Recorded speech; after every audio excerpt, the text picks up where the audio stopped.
Bizani uylarda ishlatiladigan beton aralashmasi nechta bosqichda tekshiruvdan o'tadi? Rasulbek. 3 bosqichdan tekshiruvda o'tadi. Birinchisi bu laboratoriya tekshiruv, ikkinchisi beton quymasdan oldin ham tekshiramiz, uchinchisi esa beton quygandan keyin ham yana bir marta tekshiramiz. Bizani kompaniya binolarida nechta xil lift o'rnatiladi? Go'zal. Bizani qurilayotgan domlarda 2 xil bo'ladi. Biri yuk tashish, ikkinchisi esa yo'lak tashish. 2 xil. Bunda men allalamanmi? Voha qurilish kompaniyasining loyihasida nechta xonadon qurilishi rejalashtirilgan? Rasulbek. 1000 ga yaqin xonadonlar qurilishi rejalashtirilgan. To'g'ri? Bizada podval qismi devorlari nechta izolyatsion qismdan tashkil topgan bo'ladi?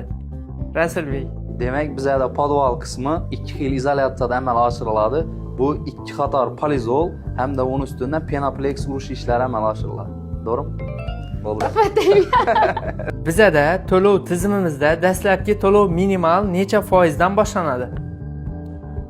Go'zal. Bizani qurilish kompaniyada boshlang'ich to'lovsiz ham uy xarid etsa bo'ladi, lekin minimal 30% gacha pul to'lash mumkin. Mijozlar to'lovni necha oy muddatgacha xarid qilishlari mumkin?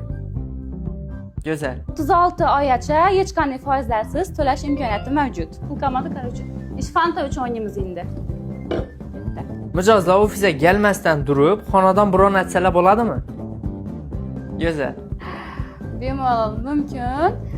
Onlayn tarzda yoki telefon orqali bron etish mumkin, lekin pasport kerak bo'ladi. Ma'lumotlar kerak bo'ladi. Men javob berjagam go'zal uspet etdi. Fantamanki bo'ldi, javob.